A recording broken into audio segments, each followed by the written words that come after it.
Chapter 1. This is London. Every year, more than 9 million people come from countries all over the world to visit London. They go to the theatres and museums. They look at interesting old buildings, many of them hundreds of years old. They sit or walk in the beautiful parks, or have a drink in a pub. They go to Oxford Street to look at the shops, or to Harrods. 2 million visitors go to the Tower of London. 1 million more go to see St. Paul's Cathedral. Yes, London is a big and beautiful city, with lots to see and do. But how did it all begin?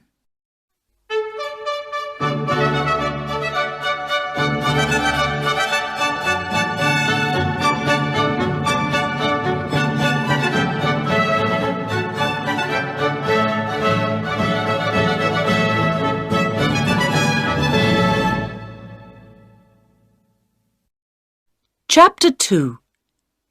In the Beginning. The name London comes from the Romans. There were people living here before they came, but we do not know very much about them. The Romans came to England in AD 43. They built houses and other buildings and made a town next to the River Thames. They called the town Londinium. They built a bridge over the river, and ships came up to Londinium from the sea. The town got bigger and bigger. Important new buildings went up, and you can see some of the Roman city wall today, near the Museum of London. It was a rich town, with about 50,000 people living in it. But soon after AD 400, the Romans left Londinium to go back to Rome, and nobody lived in the town for many hundreds of years. The buildings began to fall down. Danish soldiers destroyed more buildings nearly 500 years later. King Alfred was King of England then. He got the Danes to leave London, and his men built the town again. In 1066, William the Conqueror came to England from France to be king. Soon after, he began to build the Tower of London. When Henry VIII was king, in 1509, 50,000 people lived in London again. By the year 1600, there were 200,000, but a lot of them lived in old and dirty buildings.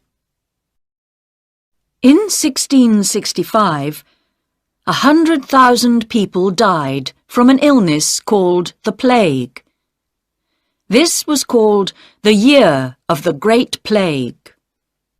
A year later, in 1666, there was a big fire, the Fire of London. It began in a house in Pudding Lane, near London Bridge. More than 250,000 Londoners lost their homes in the fire. It destroyed St. Paul's Cathedral and 88 other churches. But the fire also destroyed most of the worst old buildings, and the new houses that went up after this were better for people to live in. A new St. Paul's Cathedral was built between 1675 and 1711. By 1881, more than 3 million people lived in London. Today, more than 6 million people live here. There were 8 million in the 1960s, but in the 1970s and 1980s, people moved out of the centre of London.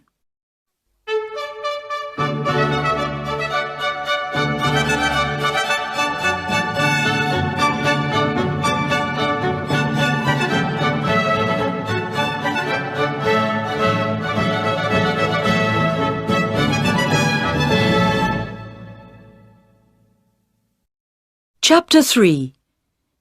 Visiting the City.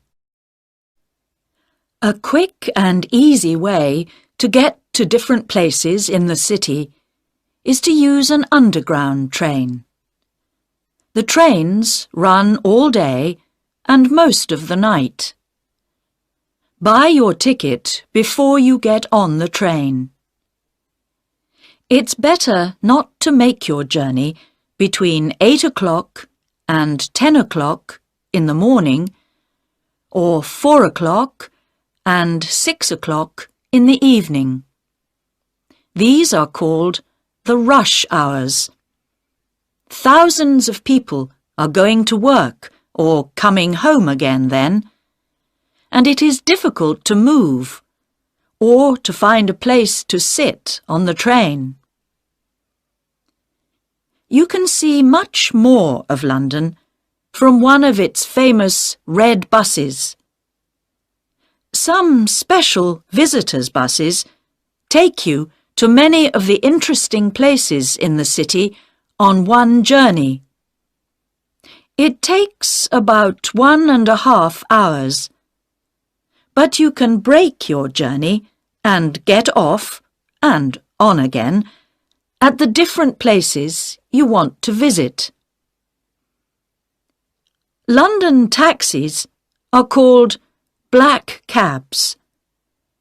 Most of them are black, but some are not. You can stop one if it has a for hire sign on it. The drivers are usually friendly and helpful. Why not take a boat trip along the River Thames? Boats leave Westminster Pier and Charing Cross Pier, and they go to Tower Pier and Greenwich.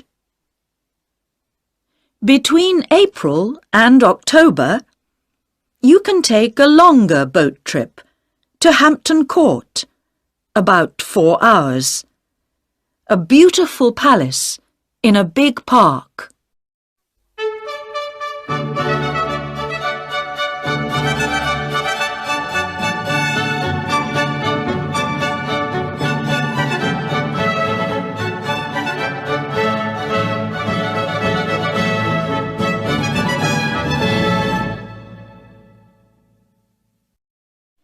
Chapter 4.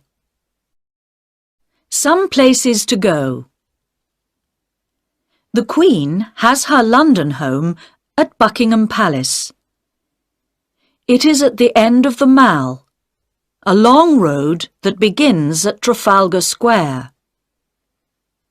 At 11:30 most mornings, the soldiers at Buckingham Palace change the guard. It takes about 30 minutes, and hundreds of visitors come to watch. And in August and September, you can usually visit some of the rooms in the palace. But there are always lots of people coming to see them, so be ready to wait. You can also visit the Royal Mews at the palace. This is the home of the Queen's horses and coaches. The Queen's Gallery is also at the palace, and you can visit it at most times of the year. Here you can see pictures from all over the world. The Tower of London is now a museum and one of London's most famous buildings. More than 2 million people visit it every year. Yeoman warders, also called beefeaters, tell them all about the tower. You can see the crown jewels and visit the Bloody Tower and the White Tower. Or take a walk round the wall and perhaps see one of the tower's famous black birds, the ravens. Tower Bridge is near the Tower of London. It is one of the most famous bridges in the city and first opened in 1894. St. Paul's Cathedral is not far away, on Ludgate Hill. It was built by Sir Christopher Wren after the Fire of London. Wren built more than 50 London churches. Visitors can go up to the Golden Gallery to look across London.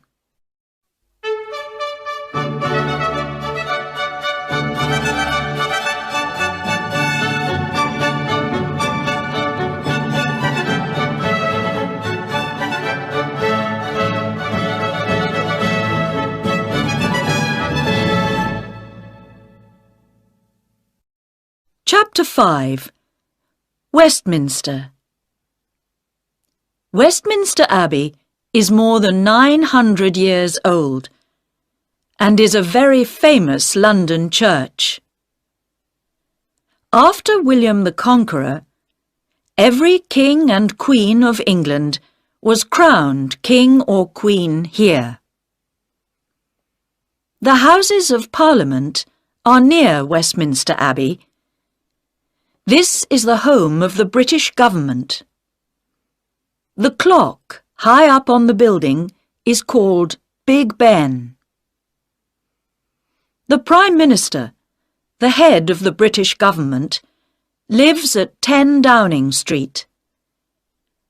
Walk along Parliament Street to Whitehall, past the government buildings, and you can see the little street on your left. Parks and gardens. When you are tired of looking at buildings, you can sit or walk in one of London's beautiful parks. Hyde Park has a lake in the middle called the Serpentine, and you can take a boat out on the water. It is a good place to get away from the crowds and the noise of the city. You can listen to the speakers at Speaker's Corner near Marble Arch. People from all over the world come and speak here. You can ask a speaker some difficult questions if you like, or you can stand on a box and speak to some of the listeners. Kensington Gardens is next to Hyde Park. Here you can see the statue of Peter Pan, the famous boy in the children's story Peter Pan by J.M. Barrie. Regent's Park is the home of London Zoo. The zoo has thousands of birds and animals from all over the world. There is also a theatre in the park. On a summer's evening, you can sit out under the night sky and watch a play by William Shakespeare, England's most famous writer. St. James's Park is next to the Mall. It is smaller, but many people think it is more beautiful.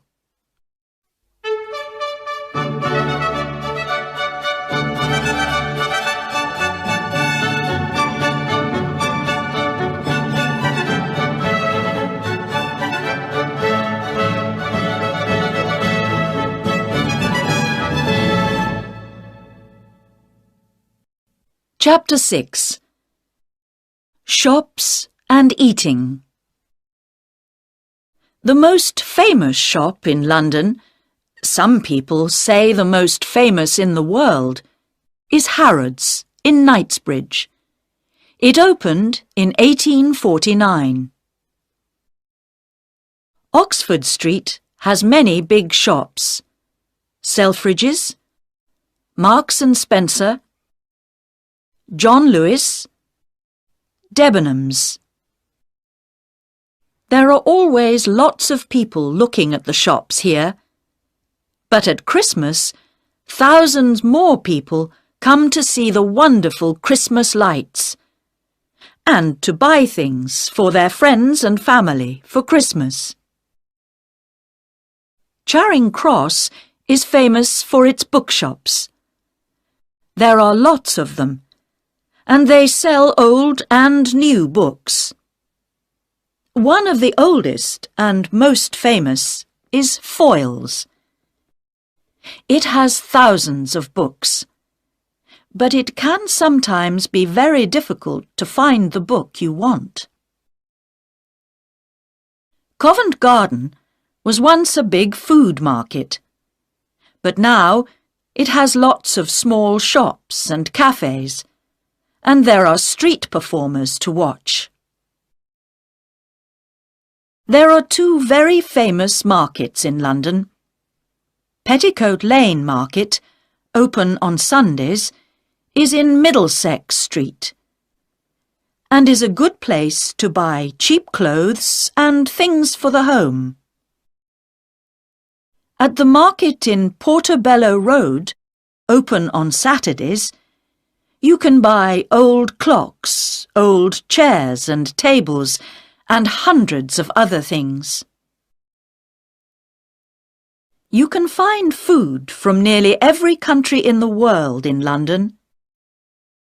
In Soho, in the West End of London, see map on pages 18 and 19. You can eat food from Italy, India, China, Japan, Greece, and lots more places. There are also thousands of pubs in the city. In many pubs, you can eat as well as drink. Or why not have some English fish and chips? They are cheap and good to eat. Or you can have tea at the Ritz in Piccadilly, or at the Savoy Hotel in the Strand.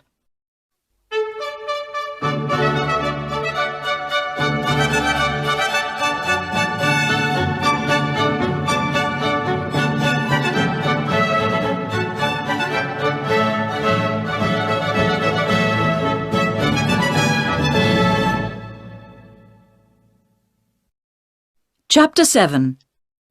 Going Out. Theatres and Music. London's West End has some of the best theatres in the world, so tickets can be expensive. Go in the afternoon. It is often cheaper. There is something for everybody. From a play by the Royal Shakespeare Company at the Barbican Theatre to Agatha Christie's The Mousetrap. This play began in 1952, and thousands of visitors see it every year. There are lots of cinemas to visit. The most expensive are in the West End, but you can sometimes get cheap tickets on Mondays. You can hear wonderful music and singing from all over the world at the Royal Opera House in Covent Garden, the Royal Albert Hall in Kensington Gore, the London Coliseum in St Martin's Lane, and the Barbican Centre, Silk Street. For ballet, go to the Sadler's Wells Theatre in Rosebery Avenue or to the Royal Opera House. To get cheap tickets, buy them an hour or two before it begins. Do you like to listen to jazz musicians? You can hear some of the best at Ronnie Scott's Club in Frith Street, or at the Bull's Head Barns at Barnes Bridge, or at 100 Club at 100 Oxford Street. Sport. Some of the most famous English football clubs are in London. You can see Arsenal play at Arsenal Stadium, Avenel Road, N5. Chelsea play at Stamford Bridge, Fulham Road, SW6. And Tottenham Hotspur play at White Hart Lane, High Road, N17. To watch the very English game of cricket, go to Lord's Cricket Ground in St John's Wood, NW8. This is the home of cricket for most English people.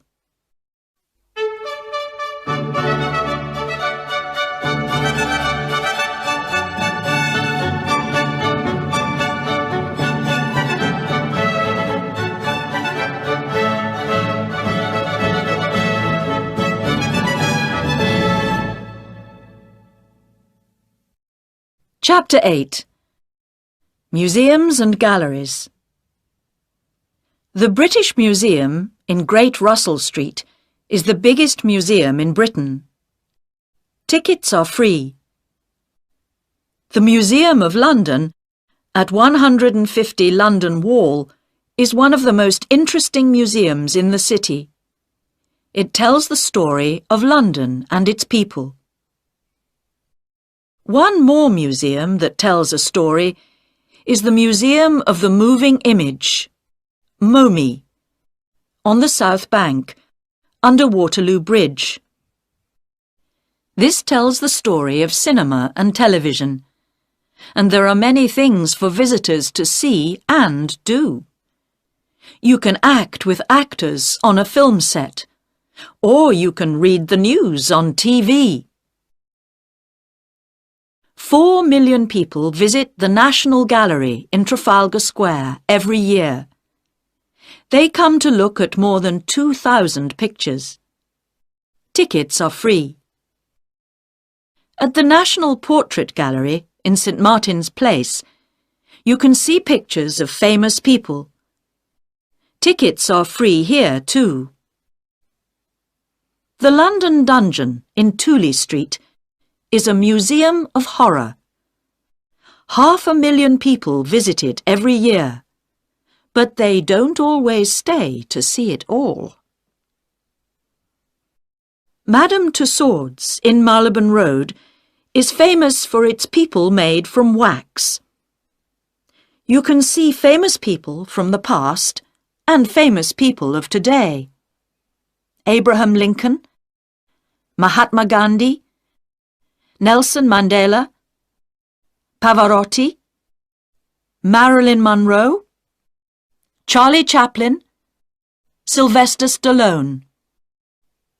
And in the Chamber of Horrors, you can see some very bad people.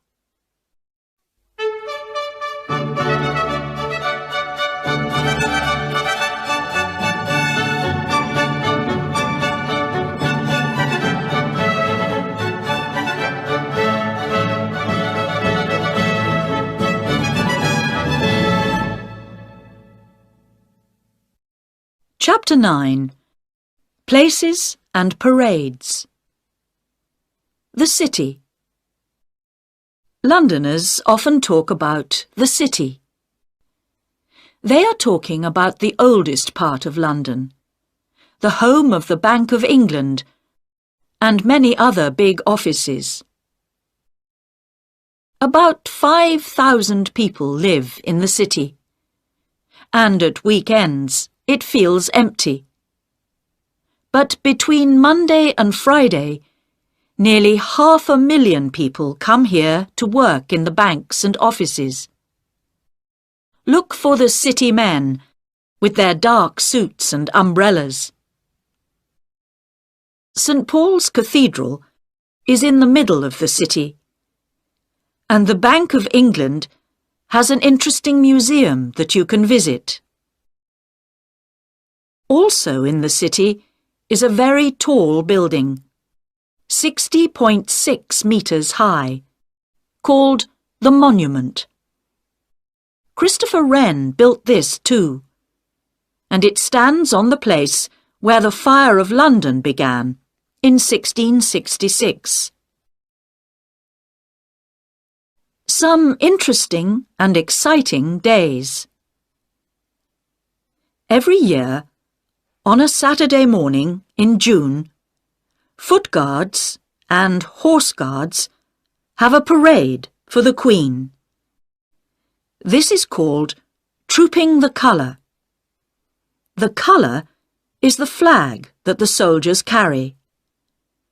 Thousands of people stand in the Mall to see the Queen and the soldiers go past.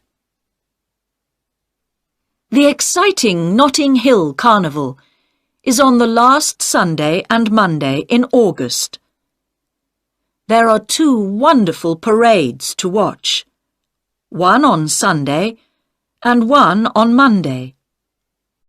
And you can see them going through the streets near Portobello Road and Ladbroke Grove.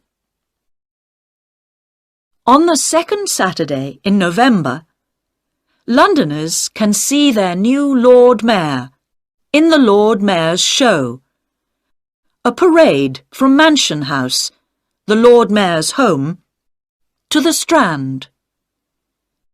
The Lord Mayor is the most important person in the city after the Queen. The first Mayor of London was Henry Fitzalan in 1189. They were not called Lord Mayors until the time of King Henry VIII.